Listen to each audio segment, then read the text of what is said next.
লাশের জন্য ক্ষতিপূরণ হলো মিনিমাম 100টা উট। কয়টা উট? একটা উটের দাম যদি মিনিমাম 5 লক্ষ টাকা ধরেন, তাহলে প্রতিটা সন্তানের বিনিময়ে মিনিমাম 5 কোটি টাকা করে সম্ভবত তিনি লিখেছেন। আল্লাহ আমাকে গজব দিয়েছে।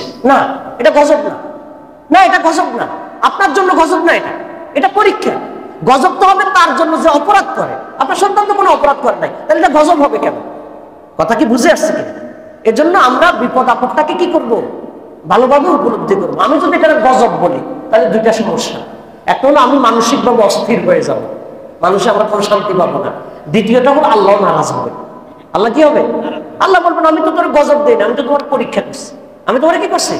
পরীক্ষা করছি। কথা কি বুঝে আসছে কিনা? এখন হলো এই যে জাতীয় দুর্ঘটনা ঘটে, এ কথা বললে তো হবে না আল্লাহর মাল আল্লাহ নিয়ে গেছে, এ কথা বললে হবে? এটা হলো যাদের দুঃখ কষ্ট হয়েছে, যারা শোকাহত, তাদের জন্য সান্ত্বনা হলো এটা। কিন্তু যাদের অবহেলার কারণে এই জাতীয় দুর্ঘটনা ঘটে, প্রত্যেকটা লাশের দায় অবহেলাকারী দায়িত্বশীল যারা, তাদেরকে সেই দায় গ্রহণ করতে হবে। এটা হলো শরীয়তের বিধান। এটা শরীয়তের কি বিধান? এটা বললে হবে না যে দুর্ঘটনা ঘটে গেছে 1976 সালে অকেজু হয়ে যাওয়া বিমান, এটা 50 বছর পরে এসে এটা এখনো চালাচ্ছেন কেন? আর এই জাতীয় প্রশিক্ষণ বিমান চালাতে হয় নদী এলাকায়, শহর এলাকায়, মানুষ নেই এলাকায়। ঢাকা শহরের মতো অত্যন্ত জনাকীর্ণ এলাকায় এই প্রশিক্ষণ দেওয়াটা এটাই অপরাধ। প্রশিক্ষণ দেওয়াটাই কি অপরাধ? যারা মারা গেছে এটা তাদের দায় না, যাদের অবহেলার কারণে এই ঘটনা ঘটেছে এটা হলো তাদের দায়।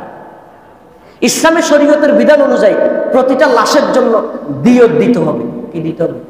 ওই কর্তৃপক্ষ কি দিতে হবে? দিয়াত, ক্ষতিপূরণ।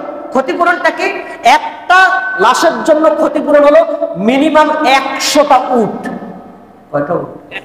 একটা উটের দাম যদি মিনিমাম 5 লক্ষ টাকা ধরেন, তাহলে প্রতিটা সন্তানের বিনিময়ে মিনিমাম 5 কোটি টাকা করে ক্ষতিপূরণ দিতে হবে। দিয়েছে? কথা বল, দিয়েছে? দেয় নাই। কেন দেয় নাই? দিবেও না। ইসলামী শাসন ব্যবস্থার কথা শুনলে তো আপনারা আবার মানে রাগ করেন অনেকে, হুজুরা মৌলবাদী করে ফেলবে, হুজুরা রাষ্ট্রকে জঙ্গি বানিয়ে ফেলবে। কিন্তু ইসলামী শাসন ব্যবস্থা যদি থাকতো, তাহলে প্রতিটা লাশের বিনিময়ে মিনিমাম 5 কোটি করে ক্ষতিপূরণ দিতে রাষ্ট্র বাধ্য থাকতো। রাষ্ট্র বাধ্য থাকতো, দিতে হতো। কথা কি বুঝে আসছে?